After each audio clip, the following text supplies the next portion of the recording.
She hadn't cried in 2 days. Not because she was strong, but because her body had run out of water. Her throat was dry, her stomach twisted in hunger, and her legs wouldn't stop shaking. Yet she stayed alive. Somehow, beneath the twisted arms of a mango tree in the heart of a thick Nigerian forest, 5-year-old Adana lay curled like a question with no answer. The sky above her was a bright blue lie. The world had kept spinning without her. Her small body was scratched, sunburnt, and covered in dirt. Her dress, once pink and frilled, was now brown from dust. Leaves clung to her hair. Her feet were blistered and bleeding. She hadn't spoken in days, but her lips still moved, as if repeating the same silent prayer. "Please come back. Mama, where are you?" Her voice was gone, but her eyes, wide, brown, and glassy, remained open, waiting, hoping, still stubbornly believing someone would find her. And then there was a sound. Boots, heavy boots, crunching through dry leaves. A man appeared through the thicket, tall, broad, with deep brown skin and a neatly trimmed beard. He wore a flowing navy blue agbada that swayed with each step. His eyes were scanning the ground, his breath slightly hurried. Behind him followed a younger man, his driver, holding a leather-bound folder. The older man paused. "Wait," he said quietly, raising a hand. "Did you hear that?" The forest hushed. There it was again, a faint whisper, or maybe just the wind. But he knew better than to ignore the feeling that was clawing at his chest. He stepped off the path. Branches scratched his arms. A thorn snagged the hem of his robe. But he didn't care. He kept walking, heart pounding, breath tight. And then he saw her, lying still beneath the mango tree. Skin on bones, eyes open, alive, but only just. The man dropped to his knees beside her. The girl looked up at him, blinking slowly, as if he were a mirage. Her cracked lips parted. "My name is Adana," she whispered. "My stepmother left me here. Please, I don't want to die." The man didn't speak, couldn't speak. His throat clenched. He reached for her gently, as if afraid she might break into pieces. "Call the driver," he said hoarsely. "Now, we need to get her help. Fast." The driver snapped into action, already dialing. The man, Jonathan O'Keezy, billionaire and philanthropist, scooped the girl into his arms. She was weightless, like a secret the forest had kept hidden too long. He didn't know it yet, but this moment would change everything. 2 weeks earlier, Adana was just a normal 5-year-old girl with a loud laugh and messy braids. She lived in a small clay house on the edge of a village.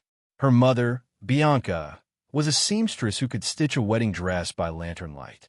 Her father, Obina, worked at a construction site in the nearby town. They were poor, but they were whole. Until the day everything fell apart.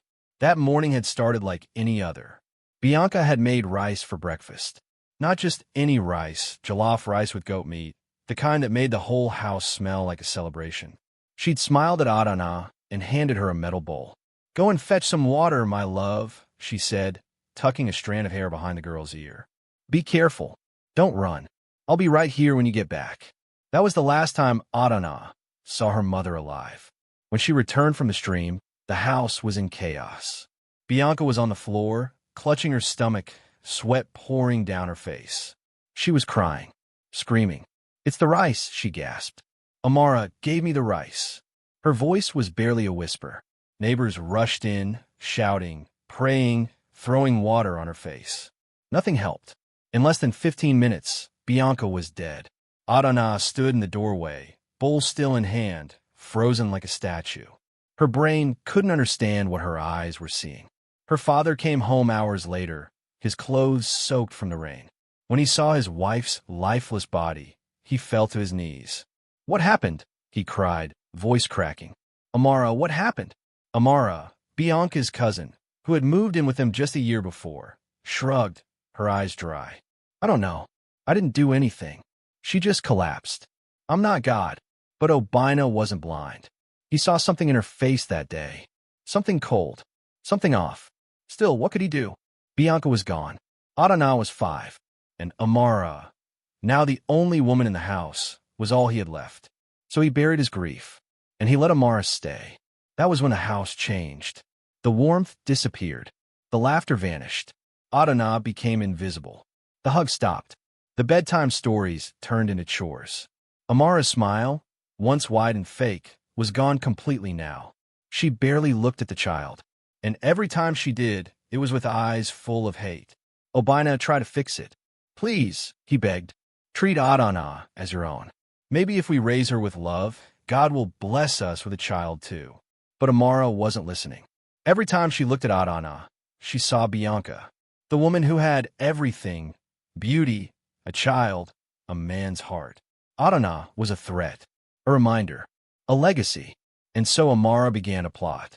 The morning she struck, the sky was still dark. Amara crept into the room silently. Adana was asleep, curled up with her doll, unaware of the storm coming. Get up, Amara snapped, shaking her. Adana blinked. Where are we going? No answer. Just a bag shoved into her hands. A small, worn bag filled with old clothes and a cracked water bottle. They walked for hours, through thick bushes and thorny paths. Adana's tiny legs bled. She tripped often, cried, asked to rest. Amara ignored her. Eventually, they reached the edge of the forest. Go, Amara said. Adana stared at her, confused. Go where? Just go. Please, let's go home. But Amara had already turned and was walking away, her back to the child, her heart a stone. Please, Adana screamed. Her voice echoed through the trees. Don't leave me here. But she was already gone. At first, Adana cried. For hours. She screamed for help. For her mother. For anyone. But the forest only answered with birds and wind. She found a mango tree, ate its fruit. It made her sick. She got weaker. Dirt covered her skin. The nights were cold, and she shook with fever. She talked to her mother's spirit every night. If you can hear me, send someone. And then one morning, a sound. Boots. A voice. Wait, I think I heard something. And then, salvation. She didn't speak much after the rescue. She didn't need to. Her silence said everything. Adana had been found clinging to life under a mango tree. And even now, in a quiet village clinic with white curtains and clean sheets, she held onto that silence like it was her last shield. Every time someone entered the room, her fingers tensed. Every sudden sound made her blink twice. And even though she was safe now, washed, fed, wrapped in fresh clothes, her body was still somewhere else. Somewhere darker. Jonathan sat beside her bed each evening, arms crossed, saying nothing. He was a man known for his words. He'd built empires with them. But around this girl, words felt useless. So he stayed silent too. They sat like that, evening after evening. A billionaire and a child, both haunted in different ways. The doctors said she would recover physically. The infections would heal. The weight would return. But no one could speak for her spirit. She may never talk about what happened, one nurse said. She may never trust again. Jonathan only nodded. Trust wasn't given.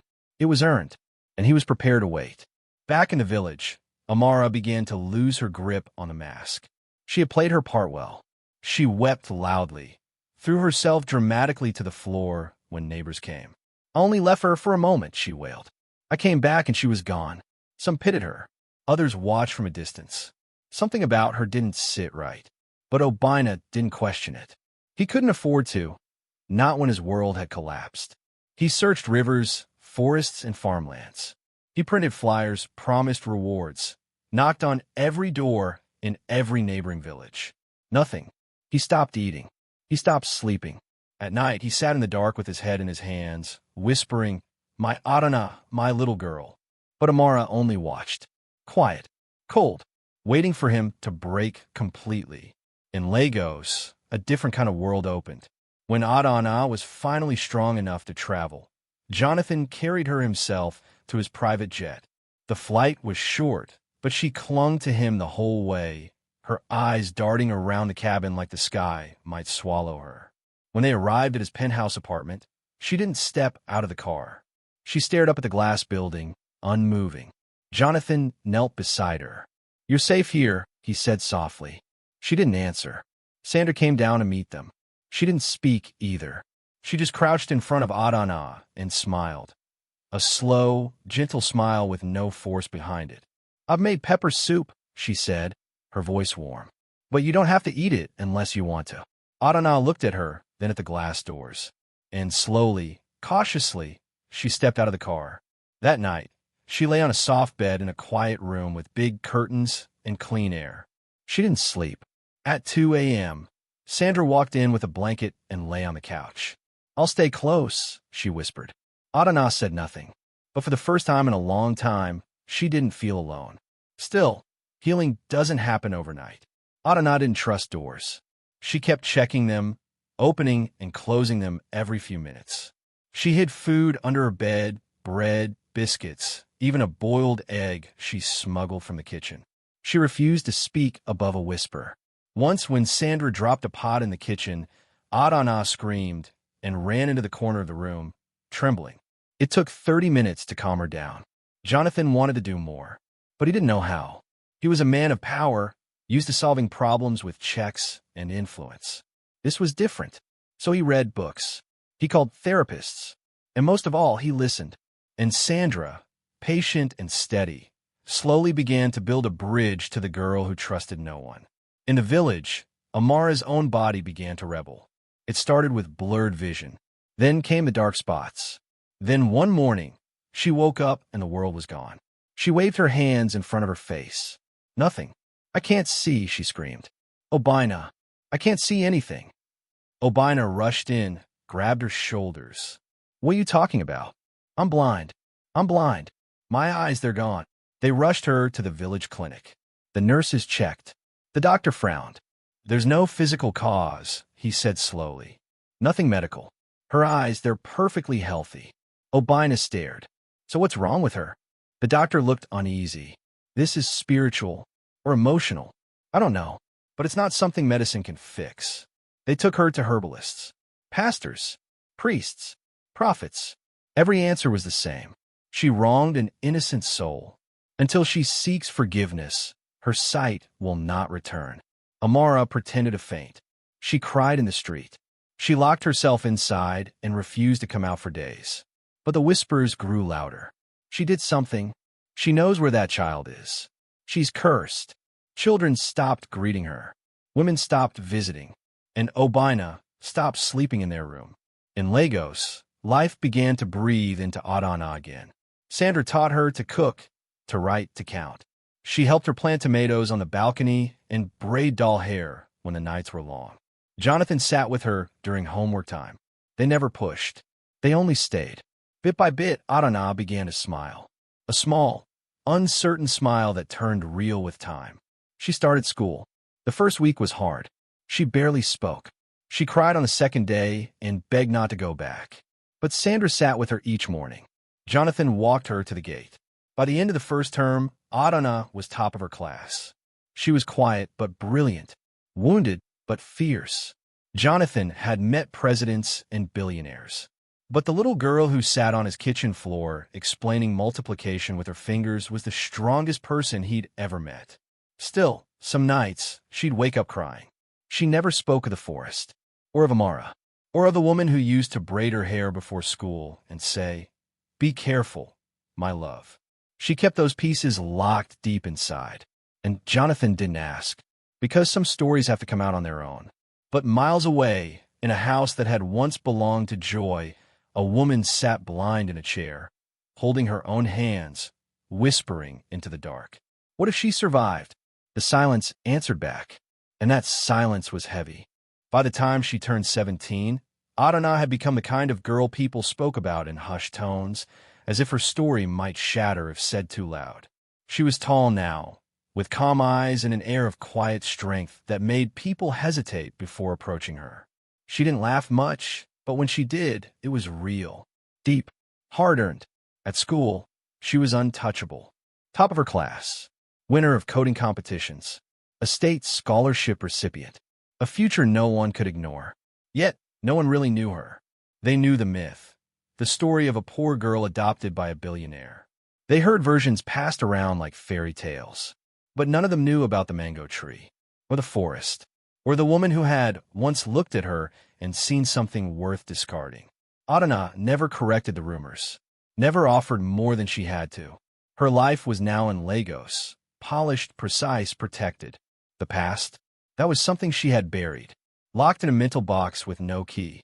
Or so she thought. The box cracked open in a roadside buka, in a village not far from the one she once called home. Obina was sitting at a plastic table, eating umla with goat meat when the conversation at the next table caught his attention. Two men were talking about missing children, found children, miracles. Some kids vanish and somehow survive. One of them said, "There's that girl, the billionaire's daughter. But she wasn't always his, you know? He found her in a bush. Years ago." Obina froze. He turned slowly. "What did you say?" The man blinked. The girl. "What billionaire?" The second man, older, shrugged. "Jonathan something.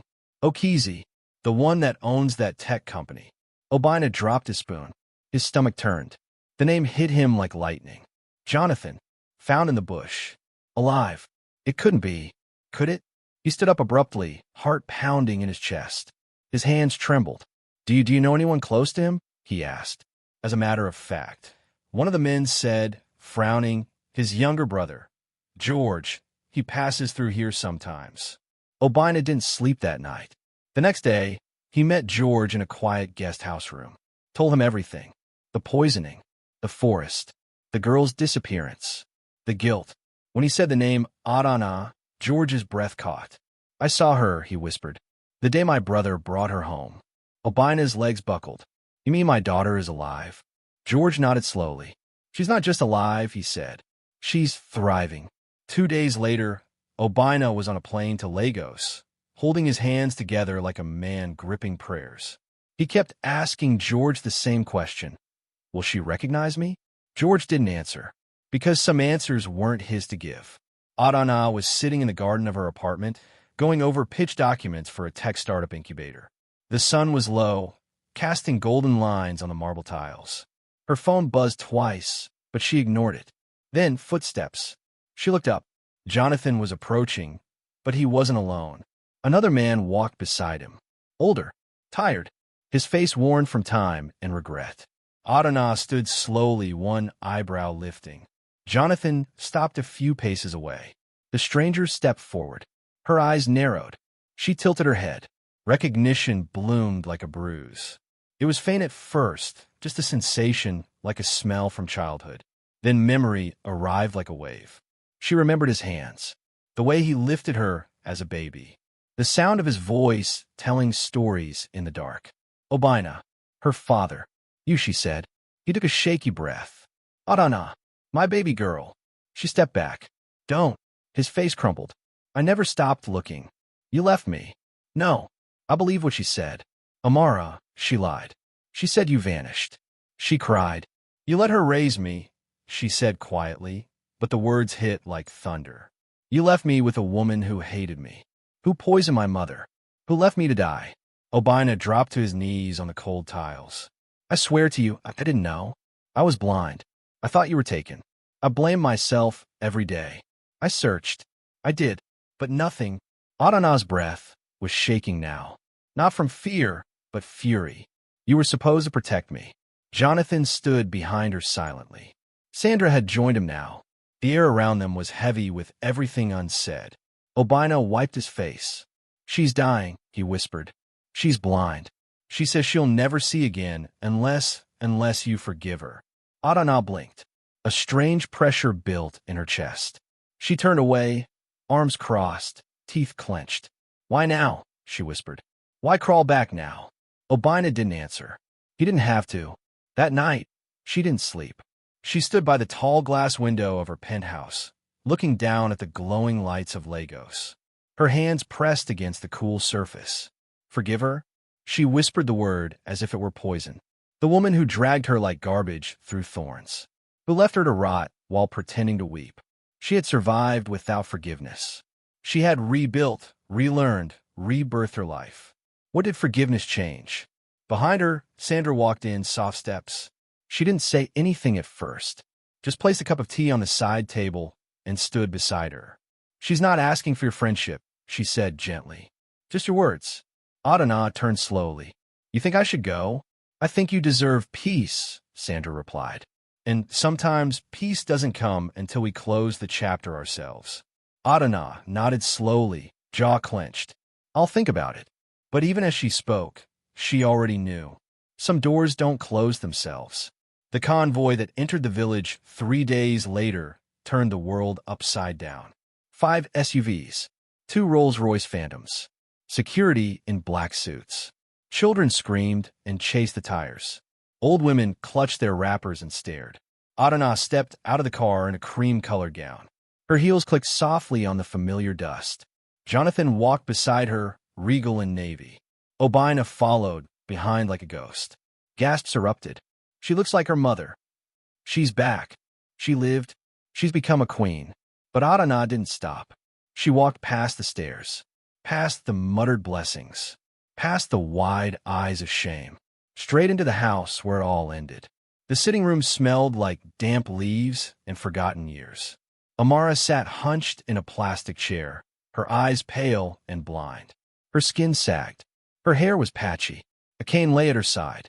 When she heard the door creak, her head jerked up. Obina? Is she here? Footsteps. A silence. Then a voice, clear and cold. I'm here.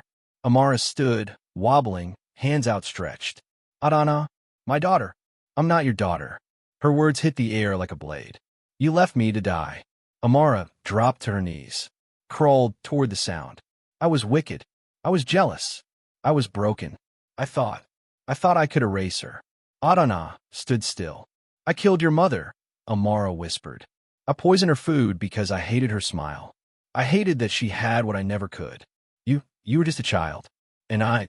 Gasps echoed from outside the windows. Neighbors had gathered. Truth, after all, has a way of dragging crowds. I don't deserve forgiveness, Amara wept. But they said I'll never see again unless you give it. Adana stared at her. This small, broken woman crawling on the floor. The same woman who once dragged her through a forest.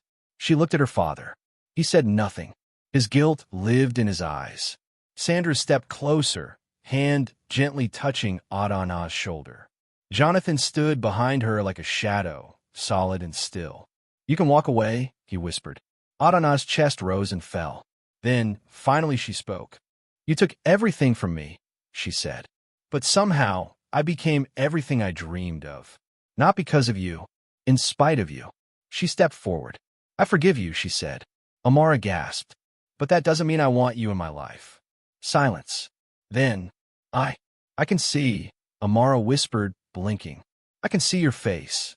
Tears flooded her eyes. You're beautiful, she sobbed. Adana didn't flinch. She turned and walked out the door. The car door shut with a quiet click, but in Adana's chest, everything still echoed. She didn't look back as the convoy pulled away from the compound.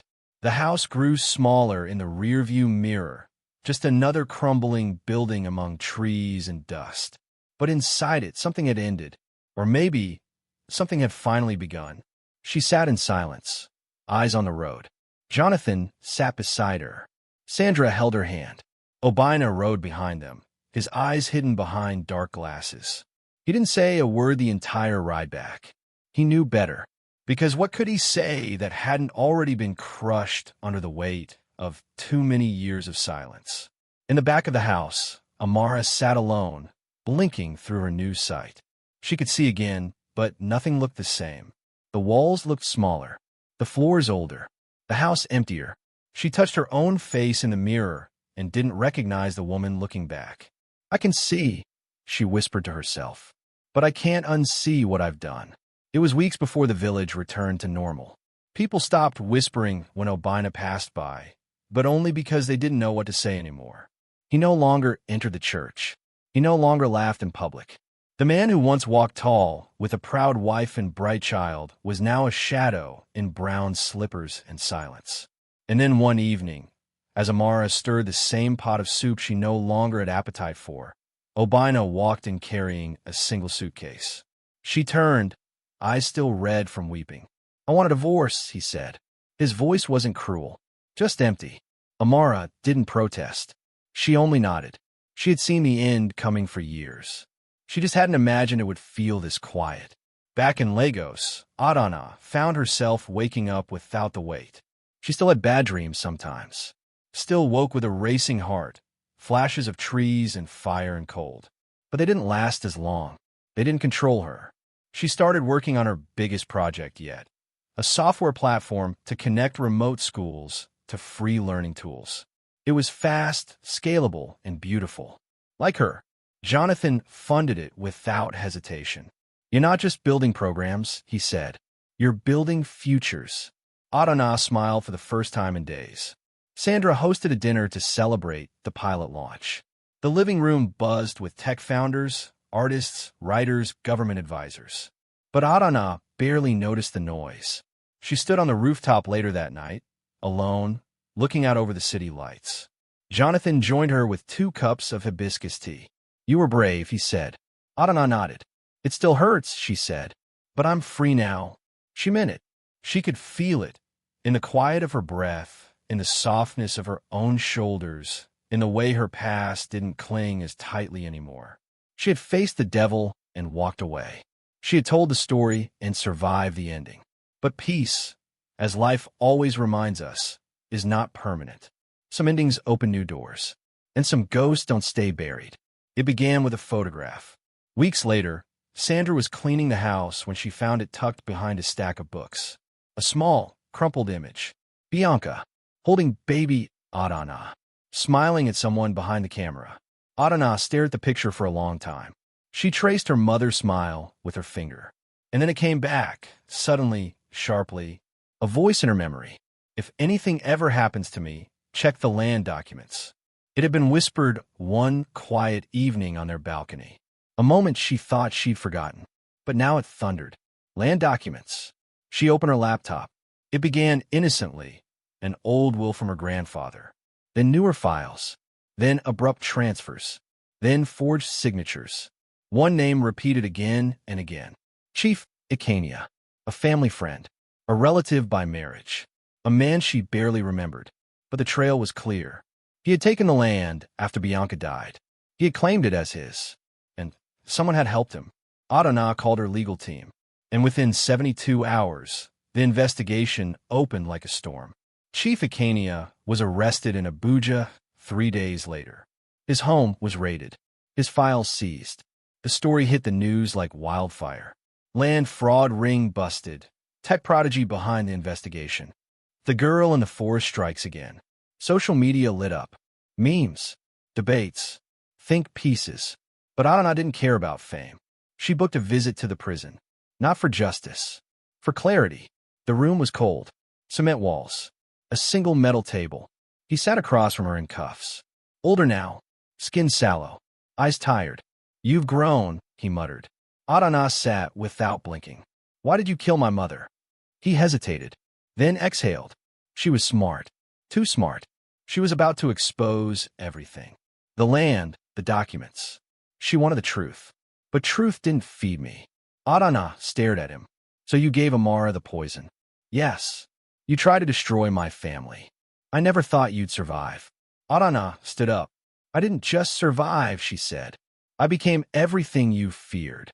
And she walked out. The court sentenced him to life.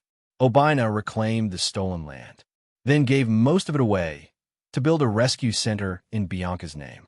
The Bianca Adana Hope Foundation. Adana ran it herself. They built schools in remote areas. They created free coding programs for girls. They launched rescue networks for abandoned children. They didn't just change lives. They saved them. Her story was featured on Netflix. Her TED Talk went viral. Her face appeared on billboards. But fame was never the goal. Peace was. And slowly she found it. In quiet nights. In laughter with Sandra. In her morning walks with Jonathan. And eventually, in love. It began at a tech conference in Dubai. He was a speaker, a Nigerian pilot and engineer. Funny, sharp, and kind. His name was Emeka. They argued over drone regulations, then laughed over plantain and pepper sauce. 6 months later, he proposed on the beach. 1 year after that, they married. At the wedding, Adana walked down the aisle with 2 fathers, Obina on her left, Jonathan on her right. The crowd stood. Phones flashed. She wasn't the girl in the forest anymore. She was a woman with a name, a voice, and a crown she built herself. At the altar, Emeka whispered, "You're my miracle." She smiled. "No, on my own." 2 years later, she gave birth to twins, a girl and a boy. She named the girl Bianca, and the boy Jonathan. And in a home filled with books, laughter, and soft music, she told them stories about resilience, about healing, about how no ending is final. One evening, little Bianca asked, "Mommy, were you ever sad when you were little?" Adana looked out at the stars. "Yes," she said softly, "but those sad days helped me find the people who really love me. Like Daddy, and Grandpa Jonathan, and Grandpa Obina." Adana blinked, then smiled. "Yes, even him." She kissed her daughter's forehead and turned off the light. The house was quiet, but her heart was full. Far away, in a dim apartment in Abuja, a man stared at an old news clipping. He lit a cigarette and muttered, "So the girl survived." The plane flew low over the valley. Through the glass, the world below looked like a memory. Patches of green forest, muddy rivers that snaked between villages, brown rooftops clustered like secrets. Adana sat beside the window in silence. It had been 10 years since she last stepped foot in that village. Now, on her 10th wedding anniversary, her husband Emeka had surprised her with a private flight. Just the two of them, circling the land where her life had both ended and begun. Below them, the mango trees swayed in the breeze. "That one," she whispered, pointing, "that's the tree." Emeka looked down. "The one you slept under?" She nodded. He squeezed her hand. "You were born in pain," he said, "but you didn't stay there." Adana didn't speak. She didn't need to. The past no longer screamed inside her. It had quieted down to a hum, still present, but no longer in control. A few days later, she returned on foot. Not with a convoy, not with reporters, no Rolls-Royce, just herself, a soft scarf over her head, comfortable sandals, a small tree sapling in her hands. The villagers barely recognized her. She had changed again, not richer, not more famous, lighter. They watched her walk through the familiar path to the forest's edge. She found the spot easily. Her body remembered what her mind had tried to forget. The tree was still there, bigger now, older, its branches reaching wider. She stood beneath it in silence. Then she knelt, dug a small hole with her bare hands, and planted the new sapling beside it. A new tree beside the old pane. Then she whispered, "For the girl I used to be." And she left. No speech, no camera, just peace. The years rolled on. The Bianca Adana Hope Foundation grew across Nigeria. 10 learning centers, 5 rescue shelters, over 40,000 girls trained in coding and design. She became the youngest African woman to serve as chief technology officer of a global software firm. But every year on the same date, she returned to that mango tree, alone, early in the morning, before anyone could follow. She sat beneath it, closed her eyes, and remembered, not with anger, not with sorrow, with clarity. But the world has shadows. One evening, as she prepared for a speech in South Africa, her phone buzzed. An unknown number. She hesitated, then answered. The voice on the other end was low. "Tired. Male. You don't know me," he said, "but I knew your mother." Adana froze. "I don't want anything," the man continued. "I just want to tell you what really happened." She met him 2 days later in a quiet Abuja cafe. He was old now, skin sagging, voice hoarse from too many years of lies. He slid a small envelope across the table. Inside, photos, documents, letters, signatures, everything. It was deeper than she knew. Bianca hadn't just stumbled upon land fraud. She had uncovered a massive inheritance scheme involving several village elders, including Obina's own uncle and church leaders.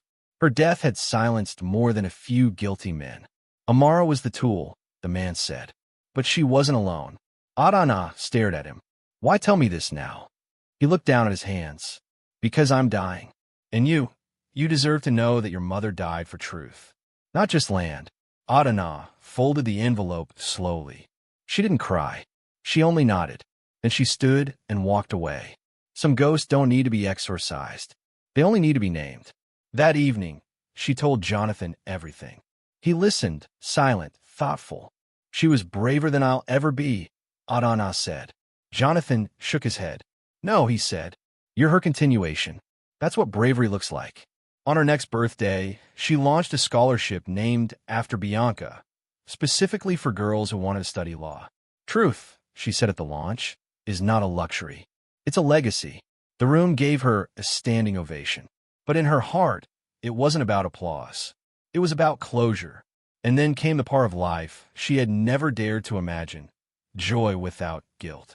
She and Emeka built a home by the Lekki Lagoon, white walls, tall windows, a garden filled with fruit trees. Her twins grew fast. Bianca was bold and loud. Jonathan was quiet and thoughtful. Every night, Adana told them stories. But not just fairy tales. Real stories. Of girls who survived. Of women who fought. Of mothers who never got to tell their stories themselves. And when little Bianca asked, "Mommy, are you happy now?" Adana smiled. "Yes," she said. "Not always, but deeply." One year, a reporter asked her, "If you could go back to the forest, to the moment before Jonathan found you, and speak to your 5-year-old self, what would you say?" Adana paused, then answered, "I would say, you won't believe this, but you make it. You'll be loved again, not by the ones who hurt you, but by better people, kinder people, people who show up and stay." The interview went viral. But again, she didn't care. She had lived long enough to see the silence break. At age 35, she wrote a memoir, Mangoes and Code. It debuted at #1. In the final chapter, she wrote, "Forgiveness is not about who deserves it. It's about what we deserve to be free from. I forgave not because they changed, but because I refused to carry their crimes on my back. I survived the forest. I built my life from scratch. I became everything they tried to bury. I forgave Amara. I buried her with my silence. And then I walked away." The final scene was this: a wide hall packed with students. Adana stood on stage, mic in hand. Behind her, a banner read, "Never let where you come from decide where you're going." She spoke with no notes, only truth. "I was once a girl who ate mangoes from the bush to survive," she said. "Now, I teach others to code, to build, to lead. Let my story be your reminder. Your beginning doesn't have to be your end." The crowd stood. Sandra wiped tears. Jonathan clapped with pride. Obina stood in the back, quiet, broken, but grateful. Emeka smiled from the front row, holding Bianca's hand. Because she hadn't just survived. She had rewritten the ending. Not with rage, but with light. What's your view on this story? Where are you watching from? If you liked it, comment, share, and subscribe for more true life stories that inspire, heal, and reveal.